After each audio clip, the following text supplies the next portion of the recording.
Звук на хаотична организираност. Музичка диамантска сложувалка на радио. FM Вреба. Така FM Вреба на радио Слободна Македонија 8 марта во 2019, односно во 1912 година се извинувам, текстилните работнички од Лоренс, Масачусетс марширале под слоганот "Сакаме леп, меѓутоа сакаме и рози". Лебот и розите се политичко барање на жените за фер плати, за достоинствени услови за работа и се разбира за почит. Ние со почит кон сето она што го правеле жените во минатото. Денеска можеме да кажеме дека чествуваме 8 март, интернационалниот ден на жената за борба или на родова еднаквост. И сега во Македонија, поточно во главниот град на Република Македонија, веќе стартува вечерите на женски права, кои официјално беа отворени во понеделникот, меѓутоа вечерите на женските права неофицијално со предпрограма стартува уште од 3 март, организирани од Центарот за истражување и креирање политики под покровителство на град Скопје во соработка со UN Women. Инаку манифестацијата ќе се одржува до 9 март и опфаќа работилници, проекции на филмови и дебати кои ќе се одржуваат и се одржуваат главно во Младинскиот културен центар. И сега кажав дека нормално си имаме гостинка во FM Вреба на вреновите на радио Слободна Македонија со почеток во 15 и некоја минута веднаш по кратките вести. Долета во студиото Еленора Панчевска од град Скопје, координатор за родова еднаквост. Госпоѓа Панчевска, добре дојдовте за прв пат во Вреба на радио. Добар ден, ви благодарам на поканата и за интересот на вечерите на женски права. Така, стартува неофицијално со предпрограма на 3.3, на кој целиот старт на вечерите на женски права традиционално веќе се организира од годината 2010. Ајде да кажеме што тоа досега се случуваше од 3.3 па се до 8 март, што ќе се случува денеска, што ќе се случува утре на затворањето и потоа да направиме една малечка сума сумарум на сето на што се случуваше од 2010 година до 2017 во рамките на вечерите на женски права. Конечно, дали се тоа што го правите вие вродува со некаков плод и дали воопшто треба да се прави вакво нешто, дали треба да се прават ноќи, односно вечери кои што се посветени на женските права. Ајде најнапред од 3 па сега до 8 март во изминатите 5 дена, што точно се случуваше? Така, сакавме да го искористиме викендот и саботата и неделата кога се активни родителите со своите деца да дојдат во Младинскиот културен центар и на организирани работилници кои што се однесува на јога работилници, јога за смеење, детска работилница за стрип, за раскажување, работилници за фотографија, едноставно да видат, да научат нешто ново, а сето тоа да биде на оваа тема, односно на женските права или на родовата еднаквост. Така што беа покриени со работилници саботата и неделата викендот. Веќе од понеделникот беше официјалното отварање на вечерите на женски права, ги отвори градоначалникот на град Скопје. И беше прикажан филмот Сибирска љубов. Имавме чест да присуствува режисерката на филмот Олга Делане, која што всушност потекнува од Сибир и живее во Берлин, меѓутоа филмот е така направен, се враќа во родното место и ги прашува за слобода, за рамноправност, за улогите што ги имаат мажите и жените, како што имавме едно пријатно доживување на поинаков аспект на гледање. Одгласот каков беше од конзументите?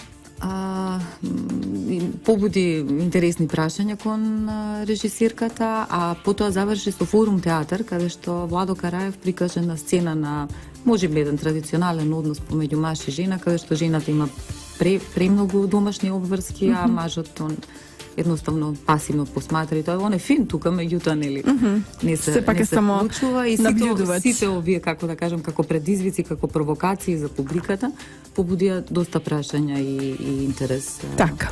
Да се дискутира како може поинаку. Така.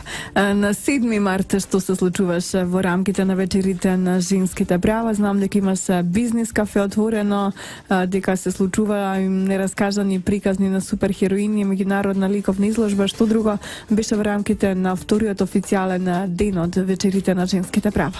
Така, се отвори четвртата изложба по ред, меѓународна изложба, нераскажаните приказни на суперхероините. И 10 авторки се представија со своите дела. Навистина се работи за ангажирана уметност, односно на дадената тема се се вклучуваат доста авторки. Од кои држави беа вклучени авторките? Од Црна Гора, Србија, Косово, од Македонија имаше, од тие си. Така, во Младинскиот културен центар, во... Ова, се извинам, ова беше во музеот на град Скопје, беше изложбата, потоа се префрливме во Младинскиот културен центар, каде што се прикажа филмот Ада за градоначалничка. И всушност беше документарен филм за кампањата на актуелната градоначалничка на Барселона и ни што се поминувала и како на крај ги добива изборите. И воедно беше поздравена оваа вечер од Кралството Шпанија и беше понуден коктел и заедничко дружење во нивно име од амбасадата на Шпанија. Браво! Ова значи се случуваше во Младинскиот културен центар. И сега вечерите на женски права започна предпладнево во 10 часот и 30 минути, овој 8 март, со изложба на ракотворби од жени со посебни потреби. Сите ова се случуваше во Дара Джамбас, всушност сите ова се уште се случува. Веројатно до 17 часот сите заинтересирани ќе имаат можност да ја погледнат оваа изложба. Што друго ќе има во рамките на вечерите на женските права? Господја Елеонора Панчевска, која што сте координатор за родова еднаквост при град Скопје токму овој 8 март. Така, вечерва ќе се прикаже хрватски филм, документарен хрватски филм Срцето на жената се вика.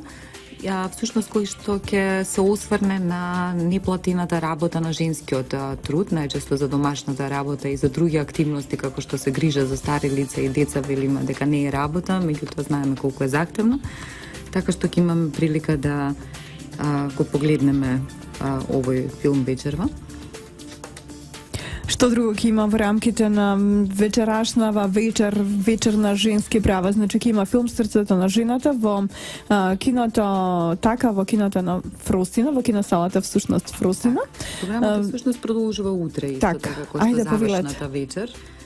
Завршната вечер од вечерите на женски права ќе започне во 6 часот попладне со работилница на Македонската асоциација за трансакцијска анализа, кој што има многу интересен наслов, доврши ја реченицата, би била богата само доколку сум. Така. И треба да се одговори што на прво што ќе падне на памет, всушност ќе обработува тема жената и успехот, или мажот и успехот, и кои се уверувањата што ги имаме за тоа како можеме да бидеме успешни, богати и среќни во своите животи.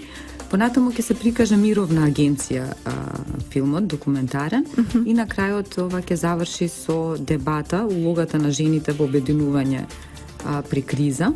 А говорници ќе бидат Виолета Петревска Бешка, Горан Јанев и Мерсиха Смаиловиќ. Така. Значи ова е на самото затварање на вечерите на женски права, значи утре вечер ќе бидат затворени со дебата, веднаш по прикажувањето на филмот Мировна агенција. Станува збор за американско-индонезиска копродукција. Филмот ќе биде прикажан во киносалата при Фросина, односно при Младинскиот културен центар. Фросина е во рамките на Младинскиот културен центар. Макеца. Сега, можеме ли да кажеме дали женскиве права и вечерите на женските права до сега во изминатите 8 години го оправдаа своето постоење? Каков е фидбекот од публиката? Дали нешто ново отвори во рамките на постигнувањето или пак можеби доаѓањето до известни нови женски права? Имате ли одглас од публиката? Можем да кажем дека секоја година публиката е се побројна и многу често ги менуваме локациите каде ги одржуваме вечерите. Почнавме пред 8 години во Младинскиот културен центар, па потоа се префрливме во кинотеката Македонија, па сега повторно се одвива. Се во зависност и во интересот од публиката, од понудената програма. Она што сакам да кажам дека започнато е пред 8 години, токму како идеја на канцеларијата на UN Women Скопје, да се понуди културна алтернатива на одбележувањето на меѓународниот ден на жената 8 март и да се на овој ден или во овие денови да се потсетиме зошто го празнуваме 8 март, што всушност тоа представува за правата на жените. Самиот концепт на вечерите на женски права е да се обедини култура, дебата, правата, човековите права во една програма и низ разни форми да се отворат прашања кои што едноставно прифаќаме да се такви, а во себе содржат и дискриминација, содржат и сериозно отварање на болни прашања како што се правата на жената. Најчесто до сега биле прикажувани филмови, интересни документарни филмови кои што ги отвараат овие прашања, потоа се одвивале дебати. Исто така придружени со многу други настани како што се изложби, правење разни анкети во средни училишта, вклучување на млади и на стари, значи колку што е можно покреативни, поразлични видови на активности кои што на еден поинаков начин ќе допрат до граѓаните, до луѓето да се запрашаат, да едноставно ја отварат оваа тема. Велите граѓани, луѓе, тоа значи дека немаме сепарација во поглед на пол и во поглед на возраст. Па да, драго ни е што вечерите ги посетуваат и мажи, жени, млади, возрастни, или кажа дури деца, оваа година ги вклучивме. Секогаш се побројни жените, меѓутоа има мажи кои што исто така и активно се вклучуваат во дебатите или во дебатите се панелисти или презентери, така што мислам дека ова не е ексклузивно тема женска, туку е човекови права, мислам, баш се работи. Така. Е сега, што е следно? Подготвувате ли веќе програма за наредната 2018 година? Драго ми е што ова прирасна во традиција, веќе манифестацијата е препознатлива 8 пат нели се случува и верувам дека ќе продолжи, ќе биде побогата и повеќе денови и поголем број граѓани ќе привлече внимание на поголем број граѓани. Она што се случува, сакам да кажам, како координатор за родова еднаквост, ова е само една форма како ги отвараме женските прашања или човековите права во градот Скопје. И ова е во делот на подигнување на свеста на граѓаните, еден вид манифестација. Меѓутоа во текот на годината се случуваат многу повеќе различни активности што се на оваа тема, од изработување на стратешки документи, како што е стратегија за родова еднаквост на градот Скопје, со кој уште пред доста години бевме први во Републиката со ваква стратегија, а понатаму од неа произлегуваат многу други активности. Поддржуваме советувалиште за жртви на семејно насилство, поддржуваме доста проекти кои што ги отвараат овие теми, така што во текот на годината има доста активности и сметаме дека така треба и да биде. Така и треба, апсолутно. А како што се вечерите, нели секогаш може да се организира и други видови на јавни дебати или други манифестации кои што ќе целта ќе биде подигнување. И нема да бидат фиксирани само со 8 март, туку може во било кое време и во било кој период од годината. Дури имавме идеја да секој 8 во месецот правиме вечер на женски права, ќе видиме како ќе. Ќе биде навистина интересно и сигурна сум дека ќе бидат полза. Ви благодарам многу што одвоивте време, што дојдовте во ефем Рива на брановите на Радио Слободна Македонија за да ги презентираме сите оние нешта кои што се случува и кои што ќе се случуваат во рамките пред на 8-те поред вечери на женски права. Дами и господа, имавме Елеонора Панчевска од град Скопје, координатор за родовна еднаквост. Овој 8 март се разбира на брановите на Радио Слободна Македонија. Уште еднаш благодарам многу, а ние чинам дека движиме со рекламен блог во ефем Рива. Звук на хаотична организираност. Музичка диамантска сложувалка на радио. ефем Вреба.